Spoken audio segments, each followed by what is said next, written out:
Hi folks, welcome to Game Time. This is Tim Hutton. So today I'm going to give you guys some examples of some games you guys can do while waiting in line, waiting in the classroom, and just use some time for memorization stuff. So let's start out with when you're waiting in line. So earlier in an earlier video, I showed you how to do classroom management. So let's talk about if, let's say you're waiting for the bathroom, you're waiting to go to the next activity, or you're having a little bit more spare time. What could be some things you could do? Well, one is I Spy.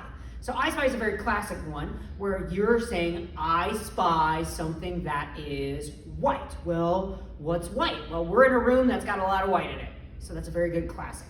Second game you could do is rock, paper, scissors battle. So kids are already in line. They're already standing next to each other. So they just need to find a partner and play rock, paper, scissors.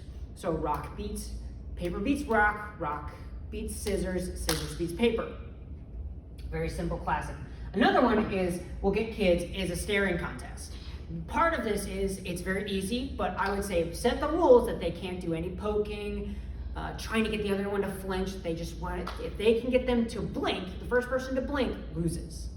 A next one to do when you're waiting in line is called statues. This is more of, there's no winner or loser. This is a, this is one that's just, it's just straight around fun. So you just ask the kids, I want you to become a statue of an ice cream cone.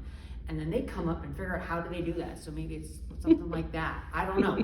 It's all up to their own interpretation of you. It can be anything. And you do that for a little bit of while. Okay, so that's waiting in line. Let's get to, now you're waiting for pickup or you're in your room. Maybe it's the start of the time, your end of the time.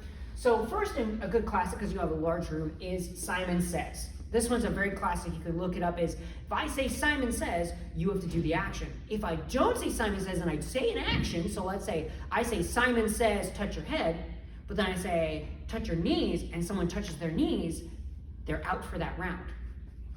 Now another one that you can do while you're in that time is hangman. Hangman's always a good classic of you create a hangman, the gallows, and then you write out, then you ask the kids to give you, you come up with a word. And then you fill in the blanks, and then the kids have to figure out what are the letters. And then whoever wins gets to give you the next suggestion for the word. Heads up, 7 up. So let's talk about heads up, 7 up. So this is a one where you have all the kids in the room. I would pick about 3 to 4, depending on the size of your room, you're gonna be your pickers. Everyone else has to have their eyes closed and the thumb in the air. Now your pickers are gonna go around and they need to pick one person, so one thumb, when the thumb is touched, and it needs to be put down. And then the pickers come to the front, and then everyone who got their thumb put down needs to then, they're gonna try and attempt only one time to figure out who touched their thumb. If they get it right, they switch places. If they don't, you move on and you keep going. And that's heads up, 7 up. So let's talk a little bit about memory games. Now, one of the games that we did on here is called Sparkle. Now we did a specific video on this one, so please refer back to that one. Another one to work on your memory verses is fill in the blank. So fill in the blank kind of looks like this. So you work with the kids and you say out the whole verse. So this is a reference to John 3:16.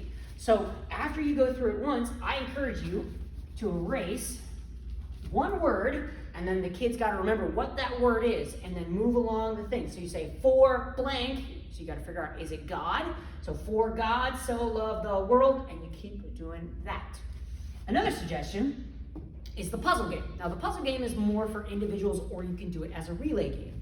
I would recommend that you print this out or write it out on very large papers, and you have the kids have to run across the room and set down the word that they're given in the proper place. So they got to remember. And now if they don't get it right, then you guys keep going back until you get it right. Whichever team gets the correct order right win that round, and they get a point.